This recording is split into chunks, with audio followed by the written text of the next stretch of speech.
ইসিআইয়ের উচ্ছেদ অভিযানে শ্রীপুর সাতগ্রাম এলাকার বুলডোজারে গুড়িয়ে দেওয়া হলো প্রায় 20টি বাড়ি। আসানসোল উত্তর থানার আওতাধীন ইস্টার্ন কোলফিল্ডস লিমিটেড ইসিআইয়ের শ্রীপুর সাতগ্রাম এলাকার অন্তর্গত থৌরা গ্রামের গিরমিট নম্বর 40-এ বুধবার সকালে একটি উচ্ছেদ অভিযান শুরু হয়েছে। এই অভিযানে বুলডোজার ব্যবহার করে প্রায় 20টি বাড়ি গুড়িয়ে দেওয়া হয়। প্রাপ্ত তথ্য অনুযায়ী 2026 সালের 22 জুলাই এলাকায় দখল উচ্ছেদ সংক্রান্ত একটি বিজ্ঞপ্তি বিতরণ করা হয়েছিল। এর ভিত্তিতে ইসিআইয়ের কর্মকর্তারা বুধবার এই পদক্ষেপ গ্রহণ করেন। অভিযান চলাকালীন নিরাপত্তা বজায় রাখতে এবং আইন শৃঙ্খলা নিশ্চিত করতে সিআইএসএফ এবং আসানসোল উত্তর পুলিশ মোতায়েন করা হয়েছিল। অভিযান চলাকালীন ইসিআইয়ের কর্মকর্তা অপূর্ব বিশ্বাস, জয়শ্রী যাদব, সঞ্জয় চ্যাটার্জি ঘটনাস্থলে উপস্থিত ছিলেন। কর্মকর্তারা তাদের বিবৃতিতে বলেছেন যে পূর্বে জারি করা একটি বিজ্ঞপ্তির ভিত্তিতে এই পদক্ষেপ নেওয়া হয়েছে এবং প্রশাসন পুরো অভিযানটি শান্তিপূর্ণভাবে সম্পন্ন করেছে।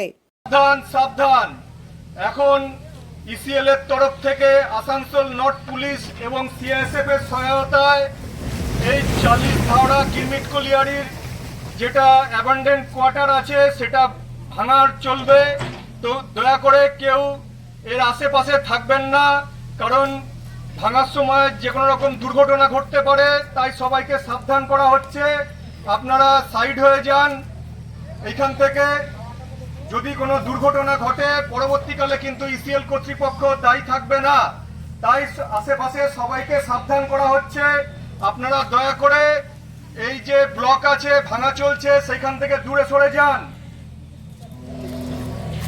আজকে যেটা স্যার গিরমিট 40 ধাওড়া কোয়ার্টারটা পুরো মেশিন দিয়ে ভেঙে দেওয়া হলো, তো কি বলবেন এটা?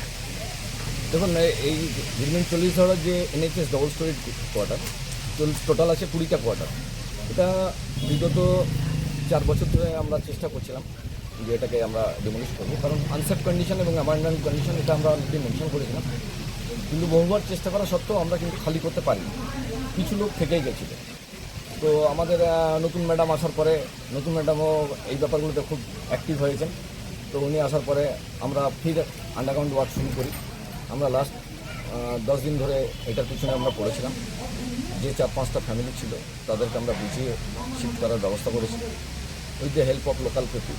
তার সঙ্গে লোকাল নেতারা যারা আছেন তারাও আছেন, তাদের সঙ্গেও কথা বলে, কারণ সবাই জানতো যে এটা যে কোনো দিন যে কোনো অ্যাক্সিডেন্ট হতে পারে, টাঙ্গল খসে মধ্যেই পড়তো, যে কোনো দিন বিপদ হতে পারতো। তো সেটা ওনারা সবাই জানতেন, তা সত্ত্বেও কিন্তু কিছু লোক খেয়ে গেছে। তো যাই হোক, আমরা অনেক চেষ্টার পরে আমরা এখানে পার্সু করার পরে এটাকে খালি করতে পেরেছি এবং আমরা নোটিশও দিয়েছিলাম যে এটাকে খালি করার জন্য।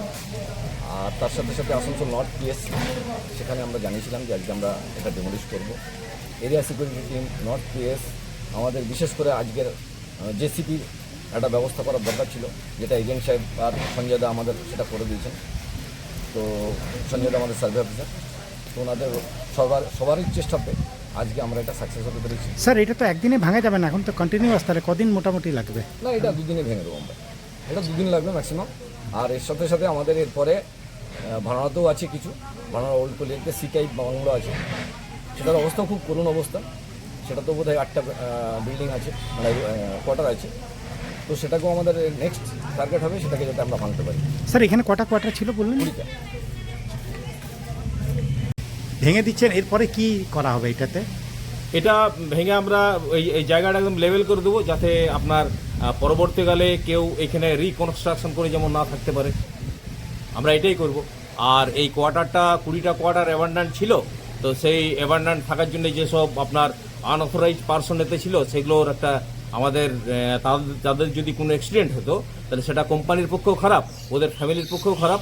তো সেই জন্যে আমরা বিগত 4 বছর ধরে এটা চেষ্টা করছি, সেটা আজকে আমরা সাকসেস হচ্ছি, সেটা আমরা ভাঙা স্টার্ট করে দিচ্ছি। আর কতদিন চলবে ভাঙাটা?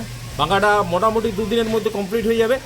এখানে সিআইএসএফ এরিয়া আপনার সিকিউরিটি আর with the help of north PS আমরা এটা সাকসেস করতে পারছি। নাম আর ইয়েটা, পোস্টটা কি? আমার নাম Sanjay Chatterjee, survey officer, Bhanora Girmint group.